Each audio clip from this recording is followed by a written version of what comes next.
Welcome back to the Investing on the Go podcast, brought to you by FundCalibre. We're focusing on the appeal of UK mid-cap investing and why, despite the turbulence, opportunities are abound for those willing to do the work. I'm Stacey West, and today I'm delighted to be talking to Alexandra Jackson, manager of the Rathbones UK Opportunities Fund. Alexandra, thank you very much for joining me today. Thank you for having me, Stacey. First episode of the new year, so I want to start with something close to my heart. Books. And whilst we could talk about specific books, this is an investing podcast, so I want to focus on a specific holding of yours, which is Bloomsbury Publishing. So myself excluded, I would have thought people were reading less. All this news about spending too much time on your phone, constant content in front of you all the time. It's also not really a growth industry, but Bloomsbury Publishing is different. So what is it about them that makes it so appealing? Great question. I know you're a voracious reader, Stacey, so I love that you're interested in Bloomsbury. And you're right, the competition for eyeballs is very intense at the moment. The competition for people's attention when they're, as you rightly point out, there's so much media that you could possibly consume. But actually, that very competition, from TV and social media, that's actually playing quite a crucial part in bolstering book sales. And that is partly why we love Bloomsbury. So adaptations of books into movies or TV shows, something called BookTok, which we've talked about before, maybe we'll touch on that later. They've actually led to a surge in sales of the original works. So think Harry Potter, what happens to the Harry Potter book sales when the films come out. So actually, books are continuing to rise in popularity. We saw a record number of physical books sold in the UK during 2022, which I think people thought was a sort of, post-COVID or a COVID bounce. When we all, had less to do during COVID, people took sort of solace and entertainment, I think, from reading a lot. But actually, it's stuck. And publishers have seen quite strong sales. But Bloomsbury is quite unusual. There aren't many listed publishers left out there, and I think this conception that actually reading is in sort of terminal decline is what's contributed to quite a low valuation in Bloomsbury, and that was quite appealing to us when we first bought the shares. It's more diversified as well than people appreciate. They have exposure to different geographies, so this isn't just a UK business by any stretch, different genres, different formats. So actually they've been able to deliver really consistent and what I think is really decent growth. They've averaged 12% a year over the last 10 years in terms of revenue growth. And that, from what people tell you is an industry in structural decline, I think the numbers really prove out that it isn't. So it's great to see that. But even better is that in that time frame, they've also managed to grow their margins as they transition from physical to digital books, which are much more, sort of cost effective. And they've also driven returns as well. We love that they hand back the cash that they generate to shareholders. And they've now had 20 years of unbroken dividend growth. So it's a really good stock from a kind of shareholder return point of view as well.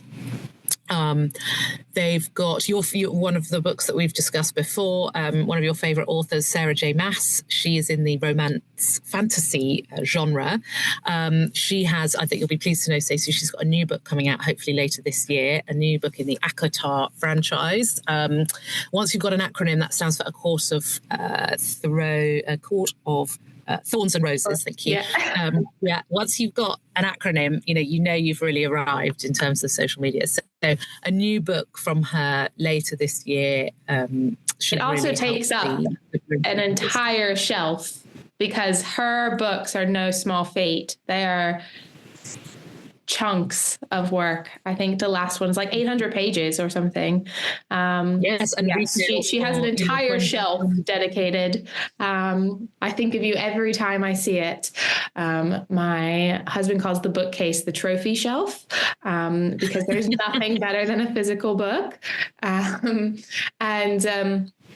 You mentioned it briefly, which is BookTok, and the surge of talking about books and the teasers from social media.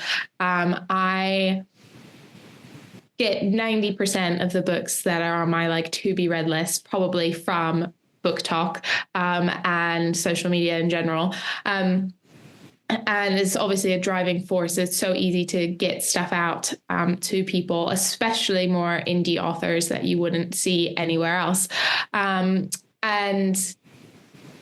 on just TikTok and that, is there any concerns over what is going to happen with TikTok in the US? I think that's a really good question. Not one that I've heard lots of people ask. Actually, I'm not that worried about TikTok sort of staying around anymore now that President Trump is so heavily involved in this saga. I think actually the risk of it being finally banned after the extension that he's given is really quite low. He's been actively touting for buyers so that the platform will be 50% US owned and will be able to kind of continue to operate in the US. But it is, it's a little corner of TikTok that generates an extraordinary number of views, millions, billions of views of, as you say, people kind of previewing their favorite novels, and particularly the more independent novelists. And actually that romance fantasy genre does really, really well there and has become hugely popular. I always see people reading them on the tube, and as you say, they're very thick books, so they take a while, and more importantly, they drive a nice margin for Bloomsbury. Yeah. Before I get carried away with books, I want to I wanted to talk about another holding, which is another hobby actually. And this is Games Workshop. So people listening know about Games Workshop, but they manufacture the Warhammer miniatures. Again, a big hobby for people. But what as a kind of company makes it so attractive in, again, a niche area? Yeah, it is quite niche again. And actually it shares quite a few things with Bloomsbury. Again, that theme of digital media starting to drive sales for a more physical hobby. It was also another business that was overlooked, I think, for a while by fund managers in the market. Slightly quirky, niche hobby, as you say. But I think recently investors have been able to kind of start to appreciate its numerous qualities a bit more, the financial qualities, and, maybe get over some of that snootiness. We've been in this one for many years, and I think on the surface, can look a bit boring and a bit quirky, a bit unassuming. But once you start peeling away the outer layers of this company, you find the most incredibly well-run business. They are well aware of their strengths and that market position they have, but also the complexities of having to operate in such a niche market, but one where your customers are incredibly passionate and incredibly protective about the whole community. It really, really is a community. And that's a really, I think that's quite a unique starting point for running a business, and certainly for being an investor in a business. So the management of the business is hugely important to us. And I thoroughly recommend anyone, any investor or anyone interested in this company to read the Games Workshop annual report. It's very short. It's to the point. It doesn't read like most other companies' reports. They call out mistakes that they've made during the year, and they talk about the rationale for decisions that they've taken. So delaying ERP system implementation, for example. It's just so clear, and it's very honest, and it's incredibly humble. I'm going to read you a little quote from it because it's just so unusual. So the CEO said this: our ambitions remain clear, to make the best fantasy miniatures in the world, to engage and inspire our customers, and to sell our products globally at a profit. We intend to do this forever. Our decisions are focused on long-term success, not short-term gains.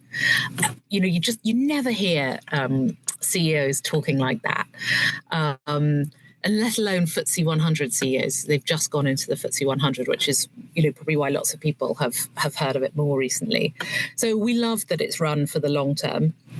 I mean, sure, having basically no competition in your field does make that a little bit easier. If you want Warhammer models, there's only one place to go. But we also love the very rich IP that's in there. That's a great starting point for an investment, a long-term investment. They've got 3 decades of these fantastical characters, all these narratives, this sort of sci-fi universe that they've built up. And their customers, as we said, are hugely loyal, and they're a bit less price sensitive than the general public. It's a global business as well. 80% of sales now come from outside the UK. And these guys control nearly every aspect of the production. So they can respond quite quickly to changes in demand. All their products are designed and made in Nottingham near their HQ, and then they distribute them out to their network of independent stores. So it's a really kind of vertically integrated business. And then the kicker on top, which is helping to drive the shares at the moment, is the royalty income that they are getting, where video games companies, for example, are licensing the Warhammer IP to include in their own games. So last year, Activision confirmed that there will be a Call of Duty game with Warhammer embedded. This is a huge step forward for what people describe as a niche hobby. Or the game that your listeners' kids probably spent Christmas playing. It's called Space Marine 2. That's got Warhammer IP in it as well. And then they've also announced a Warhammer TV series with Amazon, and it's going to star Henry Cavill, who is a huge Warhammer fan. And the way we think about this is a bit like the transition that Disney went through when they started along that kind of film and merchandising pathway, and the impact that had on the financials of that business back in the mists of time. So we think there's a really interesting story here. Again, a bit like Bloomsbury, that these guys are dividend royalty. They generate tons and tons of cash, and they know exactly how to allocate it sensibly in the long-term interests of shareholders and the community. Also, interestingly, that both of them have a crossover with being developed into TV and movies with books, and also the games, as you say. We really can't get away from our screens, can we? Won't be allowed to. The irony of recording this virtually. You mentioned that it was a recent addition to the FTSE 100. You've been in Games Workshop since FTSE 250 days, which is kind of I would say the meat of the portfolio is the FTSE 250. But you can obviously go to FTSE 100. When or what are you looking for when you're going outside of the kind of mid-cap range, and how far down the market cap spectrum can you go with this fund?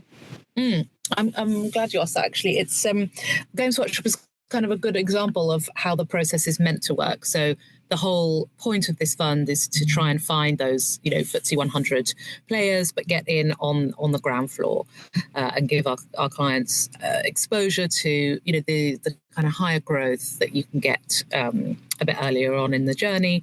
But again, with those companies that are able to earn their place in the FTSE 100. So Games Workshop has sort of demonstrated that. And then I guess other funds would then be forced to sell a stock like that when it hits the FTSE 100. We have retained kind of the most flexibility that we can do in the fund. So we're not forced to sell any businesses, no matter where they are listed, as long as they're listed in the UK. So we don't mind whether it's FTSE 100, even small cap, or AIM as well. We've got some AIM stocks. Maybe we'll come on to that. That is slightly different. So we don't want to have to sell businesses just because they hit this sort of arbitrary 5 billion or whatever hurdle. Some of the best returns in the portfolio have come from businesses that we've owned and have transitioned into FTSE 100 names. The majority of the fund, as you say, the meat is always in FTSE 250. It's about 50% at the moment. We've got more FTSE 100 exposure than we've had in a while. It's about 35%. Partly because we've had that success. Companies like Games Workshop, like Diploma, Intermediate Capital, have done what we hoped they would do, and they've transitioned from the 250. And we haven't, had to sell them. But normally what would happen in the kind of usual life cycle of the fund is they would enter the FTSE 100, we would start trimming, and then you recycle that capital into smaller names again, or new issues, or whatever, new opportunities. And so you kind of get this refresh of the portfolio.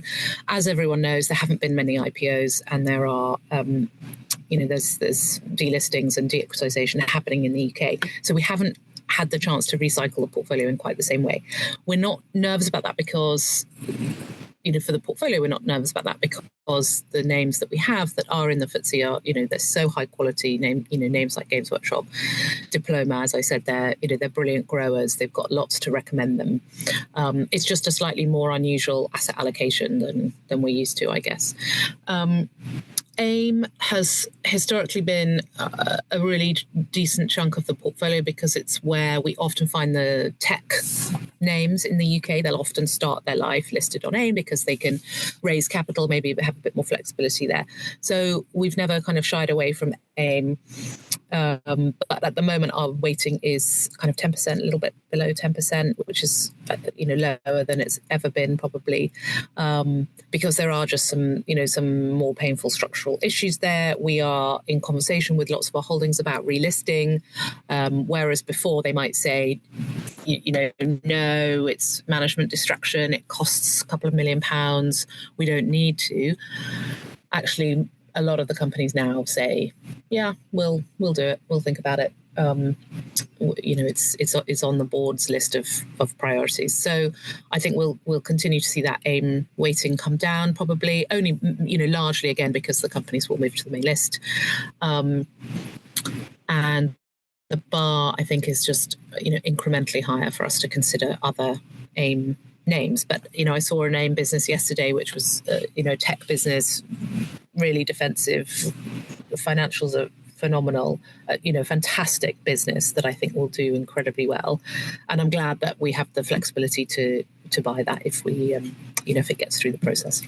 Let's just quickly then stick with technology, because we talked a lot about Holbase, but obviously technology is such a big area and such an important area for many investors. And you have one name in particular, Bytes technology, that I wanted to mention. Yeah, so they're a software reseller, which didn't mean a lot to me when I first heard about this industry, but basically that means they take software, so products like Microsoft, and they will help a small or medium-sized business to roll out that software across their business. So if you were a medium-sized business and you didn't have a huge IT department, or even if you had a decent-sized IT department, you would need some advice and support from these software providers to help you get started with yours with the right level of provision for cybersecurity, for cloud, for even for AI maybe. But the Microsofts of this world are not doing that. They are not customer facing for small businesses, for sure. So they need a middleman.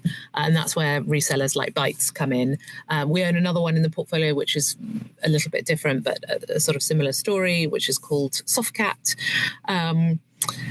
And it's a really nice cycle in terms of the sort of the drivers for the business and the customer. So Microsoft need and their peers need resellers to sit in the middle and offer them access to this kind of small, medium-sized part of the market where it's not worth their while to go direct. So Microsoft will offer Bytes incentives, they'll offer them training, support, and then Bytes offers that on to their client. So then that's a great offer for the client. So round we go in this kind of virtuous cycle. In terms of the stock, the investment case, it's a really capital light model. They're just passing through this software. It's a great way to play Microsoft in the UK, and generally that kind of burgeoning IT requirements that we all have in this digital world, particularly cyber, AI. I don't know many even medium-sized business owners who feel totally confident in their approach to cyber, cloud, AI, all of those things, and would love some advice. We also think it's a bit more defensive than other parts of the software market, because most of the spend that runs through Bytes is about sort of business as usual stuff. It's run rate, it's normal course of business. It's not those large digital transformation projects, which they can be very profitable when you're at the peak of doing those, but they're much more cyclical, they're much more macro dominated, and when they fall away, you've got a big cost base to try and cover somehow. So we like that it's more run rate type business. It's a bit smoother. The stock was derated recently, though, due to they've had some management issues, management changes. and whisper at possibly a little bit of overhyping around the speed at which all our jobs are going to be taken over by AI. So while we wait for that to happen, Bytes gives you double-digit growth in a structurally supported environment. They've got net cash on the balance sheet, so that gives them opportunities for M&A or probably more likely to be shareholder returns. Well, you alluded to it earlier, which is it's no secret that the UK has been a difficult place to be for the better part of 7-8 years now. So how do you go? How do you approach that? Does it make coming to work just really difficult some days, or actually are you finding, as you mentioned earlier, that it's creating more opportunities for you, and that makes it exciting, if not kind of depressed sentiment? How does that impact? Gosh, this really is like a therapy session. I love it. I think if you are still running money in UK SMID caps right now, after, as you say, the last almost decade or so, then you're very resilient by now, and you've probably got a very supportive boss and kind of team environment around you that still believes in UK equities. So, and I think if you like a challenge, if you thrive on kind of, this is a bit tough, but I think I can make this work. And if you are still passionate about the UK, and like one fund manager said to me yesterday, if you still got the fire, then a difficult market is definitely not something that would depress you. It's something that hopefully kind of fires you up and allows you to show what you can do. If you really lean into this, the UK market is almost like less than the sum of its parts, I would say, at the moment. What we see is bottom up some really, really good companies. We've talked about a couple of them, but the portfolio is chock full of them, and I've got a long watch list as well. So it sort of feels like if you can duck and dive a bit and be a bit nimble, then there's quite a lot to prove. I find that exciting still. I've definitely still got the fire. I've been out on the road seeing companies. I was in Bath and Bristol last week seeing industrial companies and going on site visits, going around factories, putting on my hard hat and my steel-toed boots, seeing the incredible technology and IP and in kind of engineering know-how that is on offer in the UK market. It's absolutely incredible what these little businesses do that most global investors have never heard of. And when you look at the rating compared to the well-known US version, you can see that there's so much value that we can capture. So things are looking up. Okay, are things looking up? I don't know in the short term about that, because you've got quite a contrast at the moment between a US president who is go growth, very pro his own domestic economy, putting America first, as we know, deregulating, cutting taxes, and all of those things are very, very good for the stock market. That's the kind of thing investors love to talk about. Whereas in the UK, we have a government that is so far been kind of following almost the opposite tack of higher taxes, more burden on companies. Whether they mean it or whether they meant to or not, the result is, it's harder to operate in this domestic economy. So from that point of view, the US does look kind of more appealing when you look at it like that. But actually, the positioning is now so crowded in the US. Everyone is so overweight US equities, and valuations look very lofty, trumped up, I call them, in some parts. And it just leaves so little room for error. It leaves very little cushion in case of any kind of macro slowdown, or, as we saw, kind of stickier inflation. And if rates in the US can't come down as quickly as the market's expecting, you get this yield rising, and that's very difficult for stocks when they trade on, kind of over 20 times. So in the short term, maybe, that kind of case for US exceptionalism continues a little bit, but there will be there are clients who are increasingly saying to us, what if it doesn't work out perfectly in the US? What if Trump, overplays his hand or says something stupid and I don't know what the chances of that are. But the UK is kind of sitting here waiting with some of these global world-class businesses on a massive discount. And actually, I just saw that M&A has reached a 5-year high in the UK market incoming. So people are definitely spotting this opportunity. And then just finally, what would be your parting words to investors then who are looking at the UK, considering adding it to their portfolio? What's the case for it today? If we don't buy these names, someone else will. There you go. Done. That's it. That's the bottom line if I've ever heard one. Well, short and simple. I'm trying to learn from Games Workshop. Love it. On that note, I will end it there. So thank you very much for joining me and talking through a lot of examples in the fund, but also the market and where you're seeing opportunities. Thank you so much, Stacey. Rathbone UK Opportunities is a flexible fund targeting quality growth businesses looking to take advantage of cheap UK valuations. The fund combines structural winners with a strong core of high-quality compounders with a final portfolio of around 50 to 60 holdings, with a bias to the mid-cap stock range. Please remember, we've been discussing individual companies to bring investing to life for you. It's not a recommendation to buy or sell. The fund may or may not still hold these companies at the time of listening. Elite ratings are based on FundCalibre's research methodology and are the opinion of FundCalibre's research team only.